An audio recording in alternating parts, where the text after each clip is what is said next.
Welcome সবাইকে classmate 24 YouTube চ্যানেলে। আজকে আমরা আলোচনা করব মায়া অ্যাঞ্জেলোর লেখা ক্লাস 11-এর সেমিস্টার 2 এর অন্তর্গত স্টিল আই রাইজ যে পোমটি রয়েছে, এই পোমটি থেকে গুরুত্বপূর্ণ সমস্ত লং কোয়েশ্চেন্স নিয়ে। আশা করছি এই সমস্ত লং প্রশ্নগুলো, যেগুলো 6 নাম্বারের, এই সমস্ত প্রশ্ন উত্তরের আলোচনা পর্বটি তোমাদের আগামী পরীক্ষার প্রস্তুতিতে তোমাদেরকে ভীষণই হেল্প করবে।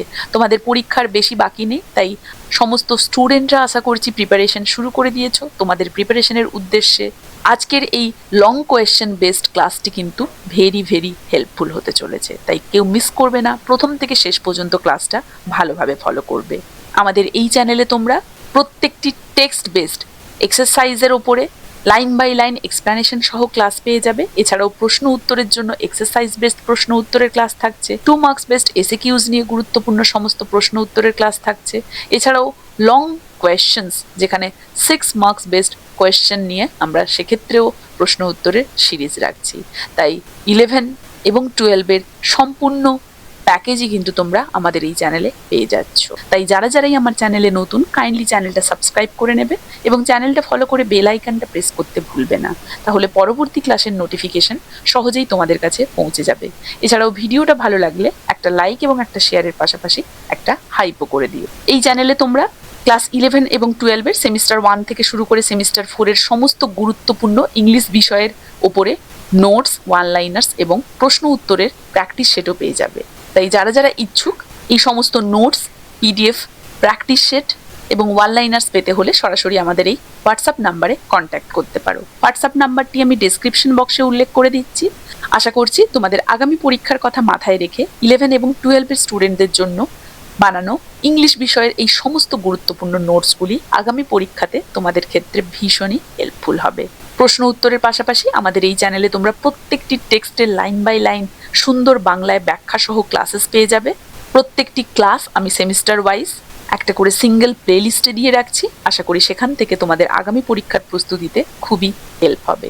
এছাড়াও ইংলিশ রিলেটেড যে কোনো ধরনের কোয়ারি থাকলে বা আমাদের আপকামিং ক্লাসগুলো সম্পর্কে অবগত হতে হলে তোমরা সরাসরি আমাদের টেলিগ্রাম গ্রুপ ও হোয়াটসঅ্যাপ চ্যানেলটিও ফলো করে নেবে।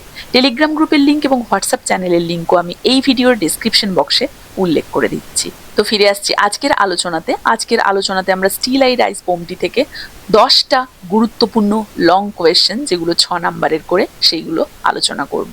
আশা করছি এই সমস্ত লং কোয়েশ্চেন্সগুলো তোমাদের আগামী পরীক্ষার প্রস্তুতিতে ভীষণই হেল্পফুল হবে। তো দেখো, শুরু করছি আজকের ক্লাসের প্রথম question.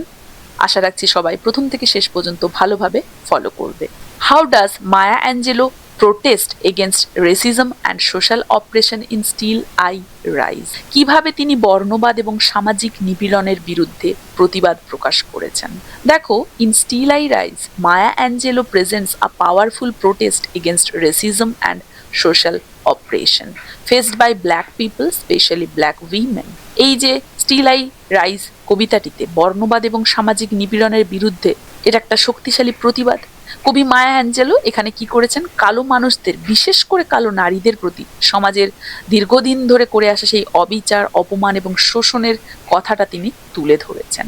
The poem reflects to the painful history of slavery, humiliation and exploitation through images like shackles, hearts, ancestral suffering. These references highlights how society has tried to suppress the black community. তাহলে এই কবিতাতে দাসত্বের ইতিহাস, শিকল এবং কুঁড়ে ঘরের উল্লেখ করে তিনি অতীতের সেই যন্ত্রণাটাকে স্মরণ করেছেন এবং এটা দেখাচ্ছে যে কিভাবে সমাজ has tried to suppress black community, সেই যে কালো সম্প্রদায়, তাদেরকে দমন করার চেষ্টা করেছিল। However the poet does not remain trapped in pain. যাই হোক, কবিতাটিতে কেবল যে অভিযোগ ছিল তা নয়, শুধুমাত্র দুঃখ কষ্টের মধ্যেই যে কবি বন্দী ছিলেন তা নয়। Through the repeated assertion I rise she boldly declares resistance and survival. I rise, এই যে কথাটা, এই উচ্চারণের মাধ্যমে কবি দেখিয়েছেন যে অত্যাচার সত্ত্বেও নিপীড়িত মানুষরা কখনো পরাজিত হয় না। সংগ্রামের কথা তার দেখিয়েছেন তিনি। The poem transforms suffering into strength and shows that oppression cannot destroy human dignity. এই কবিতাটা পরবর্তীতে কিসে ট্রান্সফর্ম হয়ে গিয়েছিল? সাফারিংটা গিয়ে স্ট্রেংথ, তার কষ্টটা দুঃখটা গিয়ে শক্তিতে রূপান্তরিত হয়েছিল এবং দেখিয়েছিল যে দমন কখনোই মানুষকে ধ্বংস করে দিতে পারে না মানুষের মর্যাদাকে। Thus the poem becomes a voice of protest and empowerment against injustice. অতএব এই কবিতাটা আত্মসম্মান এবং আত্মবিশ্বাসের শক্তি দিয়ে সমস্ত সামাজিক অবিচারকে অতিক্রম করার একটা ভয়েস হয়ে উঠেছিল। মানে এই কবিতাটাই প্রমাণ করেছে যে আত্মসম্মান এবং আত্মবিশ্বাসের শক্তি দিয়ে সমস্ত সামাজিক অবিচারকে অতিক্রম করা সম্ভব। বোঝা গেছে? তাহলে এভাবেই আমরা দেখতে পাই এই কবিতায় কবি বর্ণবাদ এবং সামাজিক নিপীড়নের বিরুদ্ধে প্রতিবাদ প্রকাশ করেছেন। Next, discuss how identity is presented in still and rise. Identity in Still I Rise is presented as strong, self-defiant and unbreakable. Maya Angelou rejects the inferior identity imposed by a racial, patriarchal society. Instead, she asserts her self-worth with pride and confidence. The speaker refuses to feel ashamed of her history or existence. The repeated declaration, I rise, symbolizes the reconstruction of identity from oppression to empowerment. The poem celebrates Black identity and womanhood, showing that true identity cannot be shaped by hatred or discrimination, but must come from self-respect and courage. তাহলে এই যে প্রশ্নটা, এটা আমরা 2 mark based প্রশ্ন উত্তরের যে আলোচনার পর্ব সেখানেও আমরা দেখতে পেয়েছি এবং প্রশ্ন উত্তর এবং এক্সারসাইজ বেসড কোয়েশ্চেনও দেখেছি। আর এখানে আমরা এটাকে লং কোয়েশ্চেন হিসেবে দেখেছি যে এই কবিতায় আইডেন্টিটি বা আত্মপরিচয় কিভাবে উপস্থাপিত হয়েছে। এই কবিতায় আত্মপরিচয় উপস্থাপিত হয়েছে দৃঢ়, আত্মনির্ভরশীল এবং আত্মঘোষিত রূপে। এই যে সেলফ ডেফিয়ান্স বলেছে, সমাজ কালো মানুষদের ওপরে যে হীন পরিচয়টা চাপিয়ে দিয়েছে তা কবি স্পষ্টভাবে প্রত্যাখ্যান করে দিয়েছেন। তিনি নিজেই নিজের পরিচয় নির্ধারণ করেছেন গর্ব, আত্মবিশ্বাস এবং মর্যাদার মাধ্যমে। দাসত্বের অতীত থেকে উঠে এসে তিনি ঘোষণা করেছেন যে তিনি লজ্জিত নয়, বরং নিজের ইতিহাস ও অস্তিত্ব নিয়ে তিনি গর্বিত। আই রাইজ, এই যে কথাটা, এটা তার আত্মপরিচয়ের পুনঃপ্রতিষ্ঠার প্রতীক। এই কবিতাটা তুলে ধরছে যে সত্যিকারের পরিচয় বাইরের শক্তি দ্বারা কখনোই কিন্তু ধ্বংস করা যায় না, সত্যিকারের পরিচয় অবশ্যই ফুটে উঠবে। নেক্সট দেখো, analyse the major images used in still I rise. Maya Angelou uses powerful imagery to convey the theme of resistance. The image of dust suggests that the speaker cannot be suppressed, as dust always rises. Oil wells symbolize inner wealth, confidence and richness of spirit. Sun and moon imagery suggests certainty and inevitability of a rise. The ocean and tides represent unstoppable collective strength, while images of slavery and shackles recall historical suffering. Together, these images strengthen the poem's message of resilience and triumph. দেখো, এই কবিতায় বিভিন্ন ইমেজেসগুলো কিভাবে রয়েছে বা বিশ্লেষণ করতে বলা হয়েছে এগুলোকে। তাহলে প্রথমত আমরা ডাস্ট ইমেজারি দেখতে পাবো, সেটা বক্তাকে যে দমন করা যাবে না সেটাই দেখতে পাবো আমরা, কারণ কবি নিজেকে আমি বলছে, তাহলে তাকে যে দমন করা যাবে না ডাস্ট ইমেজারির দ্বারা তুলে ধরেছেন, কারণ ডাস্টকে কখনো চাপিয়ে বা চেপে রাখা যায় না, সেটা কাটিয়ে উঠবেই, তাই বক্তাকে যে দমন করা যাবে না সেটা দেখাচ্ছে। আর ওই যে তেলের কূপ, তার যে ইমেজারিটা আত্মসম্মান, অন্তর্নিহিত সমৃদ্ধির প্রতীক, ওয়েলথ। সূর্য চাঁদের চিত্রকল্পটা প্রাকৃতিক উত্থানকে এবং ইনএভিটেবল মানে অবশ্যম্ভাবী উত্থানকে, কার? স্পিকারের উত্থানকে সাজেস্ট করছে।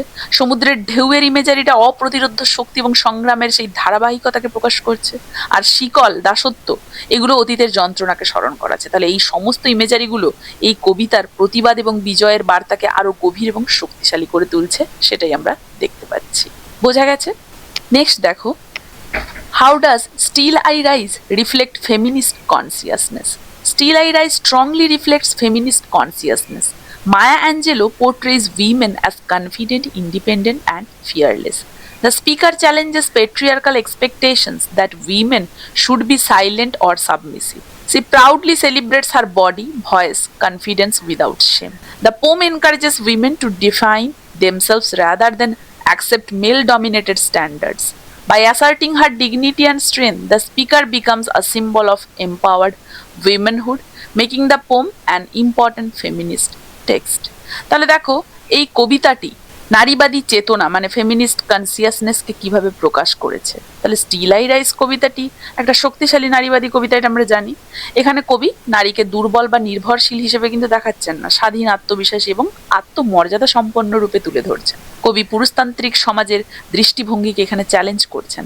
নারীর শরীর, তার চলন, আত্মবিশ্বাসকে লজ্জার না বরং গর্বের বিষয় হিসেবে তিনি দেখাতে চেয়েছেন।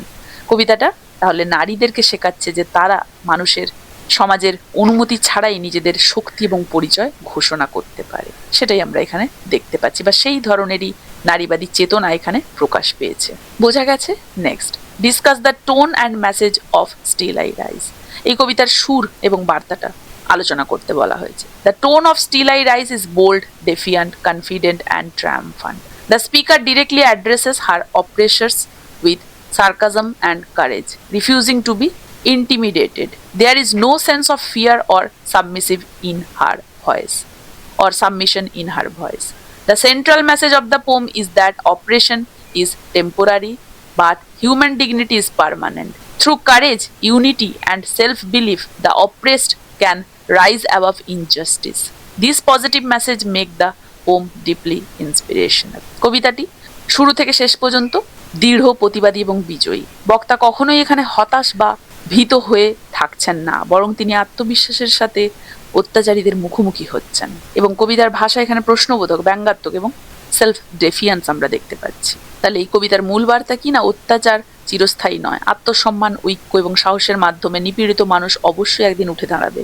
এই বার্তাই কবিতাটিকে সার্বজনীন এবং চিরকালীন করে তুলেছে, সেটা আমরা দেখতে পাচ্ছি। How does Still I Rise show the conflict between past and present? The poem presents a sharp contrast between the painful past and the confident present. The past is associated with slavery, humiliation, and ancestral suffering, symbolized by hearts and shackles. This past reflects a time of silence and forced submission. And in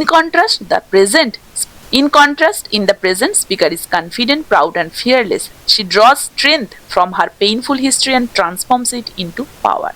Thus, the poem shows how past suffering becomes the foundation of present resistance and pride. এই কবিতায় অতীত এবং বর্তমানের মধ্যে একটা স্পষ্ট সংঘাত দেখতে পাচ্ছি। কিভাবে ফুটে উঠেছে সেটাই প্রশ্ন। অতীত বলতে সেই দাসত্ব, শিকল, কুঁড়ে ঘর, পূর্বপুরুষদের যন্ত্রণার কথা উল্লেখ করা হয়েছে বা কবি উল্লেখ করেছেন, যেটা কালো মানুষদের ওপর দীর্ঘদিন ধরে একটা নিপীড়নের প্রতীক ছিল সমাজের দ্বারা। এটা ছিল অতীত অপমান, বঞ্চনা এবং নীরবতার প্রতীক। অন্যদিকে বর্তমানে কবি আত্মবিশ্বাসী, নির্ভীক, আত্মমর্যাদা সম্পন্ন। অতীতের সেই যন্ত্রণা থেকে বর্তমানের শক্তি জন্ম নিয়েছে তার। এইভাবেই কবিতাটি দেখাচ্ছে যে অতীতের দুঃখ বর্তমানের সংগ্রামকে দুর্বল করছে না, কারণ সে তো দুর্বল হয়নি, বরং সে আরো শক্তিশালী এখন। তাহলে অতীতের দুঃখ বর্তমানের সংগ্রামকে শক্তিশালী করে তোলে, দুর্বল করে না। সেটাই এখানে আমরা দেখতে পাচ্ছি। অতীতে সে ছিল দুর্বল, বর্তমানে সে শক্ত। নেক্সট দেখো, examine the conflict between you and I in still and rise. এই কবিতাতে আই অ্যান্ড ইউর এই যে দ্বন্দ্ব, সেটা কি? The conflict between you and I is central to the poem. You represent the oppressive force of society, resist patriarchal, discriminatory powers that attempt to silence the speaker. Their questions and mockery reveal hatred and insecurity. I represent the confident and the resilient speaker who refuses to submit. This conflict highlights the contrast between destructive oppression and constructive self-belief. Ultimately, I emerges victorious, reinforcing the poem's message of empowerment. কবিতায় you এবং I এর মধ্যে একটা তীব্র দ্বন্দ্ব রয়েছে। You কাদেরকে বলা হচ্ছে? সেই বর্ণবাদী পুরুষতান্ত্রিক সমাজকে, যারা কবিকে অপমান করতে, ভয় দেখাতে, দমন করতে চায়।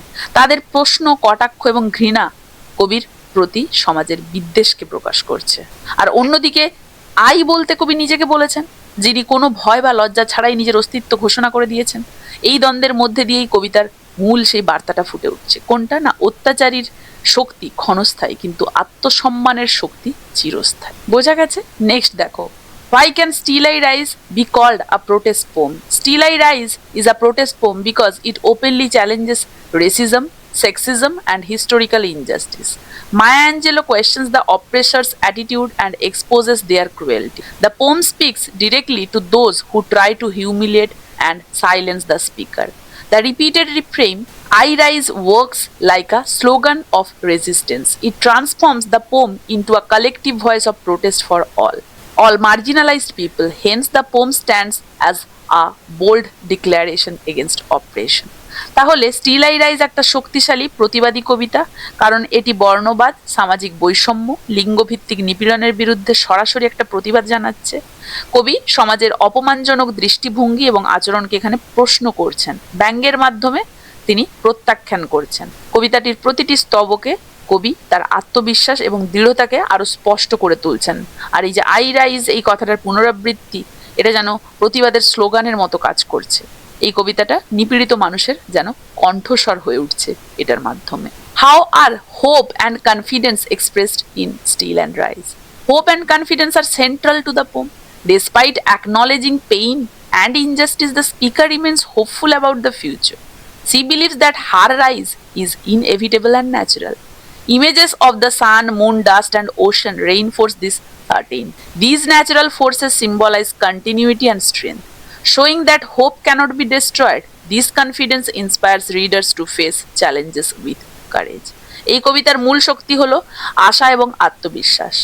এখানে কবি জানেন যে সমাজ তাকে দমন করতে চায়, তবুও কিন্তু তিনি ভবিষ্যৎ সম্পর্কে আশাবাদী। তিনি বিশ্বাস করেন যে তার উত্থান অবশ্যম্ভাবী। সূর্য, চাঁদ, ধুলো এবং সমুদ্রের মতো এখানে ইমেজেস ব্যবহার করে কবি দেখিয়েছেন যে তার আত্মবিশ্বাস প্রকৃতির মতোই স্বাভাবিক এবং স্থায়ী, এবং এই আশাটাই এই কবিতাটাকে অনুপ্রেরণামূলক করে তুলেছে, সেটা আমরা দেখতে পাচ্ছি। And the last question, discuss the language and style of the language of Still I Rise is simple, direct, and powerful. Maya Angelou uses conversational language to make the poem accessible and emotionally strong. Rhetorical question, repetition, direct address enhance the poem's impact. The repeated use of I rise gives the poem rhythm and emphasis. The straightforward style helps conveys deep emotion clearly, making the poem both memorable and effective as a literary work and a message of resistance. তাহলে দেখো, এই কবিতাটির ভাষা হচ্ছে সহজ সরল কিন্তু অত্যন্ত শক্তিশালী ভাষা, আর এখানে কথ্য ভাষার ব্যবহার করে কবিতাটিকে প্রত্যক্ষ এবং জীবন্ত করে তোলা হয়েছে কবির দ্বারা। প্রশ্নবোধক বাক্য দেখতে পাচ্ছি আমরা, পুনরুক্তি দেখতে পাচ্ছি, সরাসরি সম্বোধন ইত্যাদিও দেখতে পাচ্ছি। তাহলে এগুলো এই কবিতার প্রতিবাদী স্বরকে আরো তীব্রতর করে তুলছে। এবং আই রাইজ এই যে কথাটা বারবার বলা হচ্ছে, কবিতার ছন্দ এবং বার্তাকে এটা যেন একটা দৃঢ়তা দিচ্ছে। তাহলে ভাষা এবং এই যে স্টাইল, এর সরল শক্তি কিন্তু এই কবিতাটাকে বিশ্বব্যাপী জনপ্রিয় করে তুলেছে, এবং এর দ্বারা সেই গভীর আবেগকে পরিষ্কারভাবে সুন্দরভাবে প্রেজেন্ট করা যাচ্ছে, সেটা আমরা দেখতে পাচ্ছি, যেটা খুবই কিন্তু effective as a Literary work and a message of resistance. বোঝা গেছে? তো এই ছিল স্টিল আই রাইজ পোমটি থেকে গুরুত্বপূর্ণ সমস্ত লং কোয়েশ্চেন্স। আশা করি সবাইকে বোঝাতে পেরেছি, কারো কোথাও অসুবিধে নেই। এই সমস্ত প্রশ্ন উত্তরগুলো আশা করি তোমাদের আগামী পরীক্ষার উদ্দেশ্যে ভীষণই হেল্পফুল হবে। তোমরা চাইলে এগুলোর স্ক্রিনশট নিয়ে রাখতে পারো বা খাতায় লিখে রাখতে পারো, বা তোমরা চাইলে ফুল সিলেবাস, নোটস এবং প্র্যাকটিস শিটের জন্য আমাদের এই হোয়াটসঅ্যাপ নাম্বারেও কিন্তু কন্ট্যাক্ট করতে পারো। All notes, practice sheet and one liners are chargeable. এই ক্লাসটা তাহলে এখানেই শেষ করছি। দেখা হচ্ছে পরবর্তী ক্লাসে তোমাদের সিলেবাসের অন্তর্গত গুরুত্বপূর্ণ আরও একটি টেক্সট থেকে সমস্ত গুরুত্বপূর্ণ লং কোয়েশ্চেন্স নিয়ে।